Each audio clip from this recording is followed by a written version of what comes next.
जितना माई बहन के बीच में तू मेहरारू बन गई हो। अच्छा और ये खाली से मरद के तरीकों तेरा ख्याल न रहता। अच्छा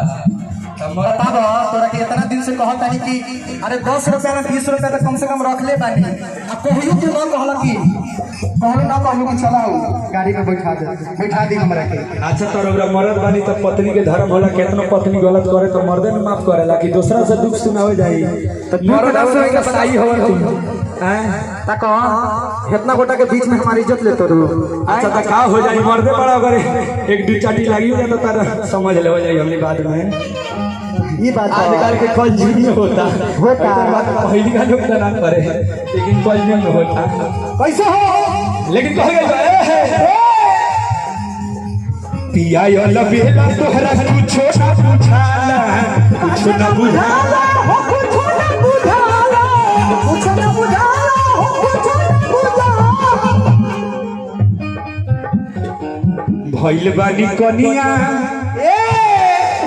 ए राजा तनको नानू मोहाल का तोहरा कौन दुख बा हमनी को अपन दुख सुनाओ तारी सब ठीक कहे का पार पहाड़ के बैठल बा तोहरो कहीं चोट लागल बा का ओहो कैसे कैसे हो या यो लगेला तोहरा कुछ ना पूछाला कुछ ना बुझाला हो कुछ ना बुझाला लेकिन कैसे हो एगो प्यार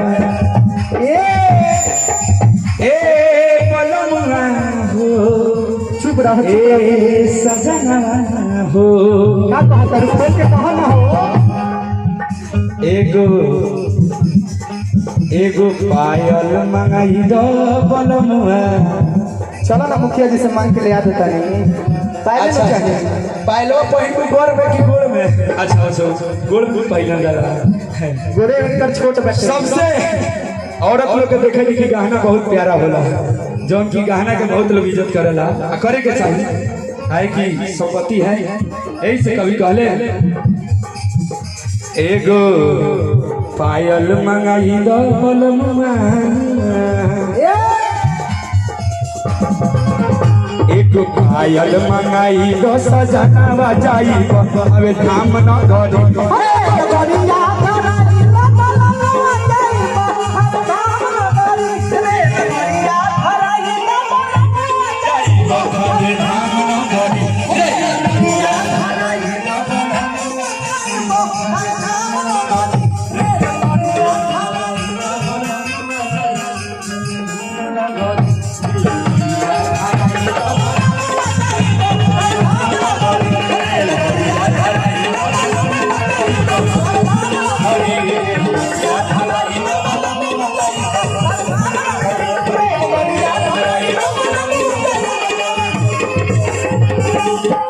अगर अच्छा लगा है तो कम से कम एक बार जोरदार ताली हो जाएगी चाहिए सब लोग से।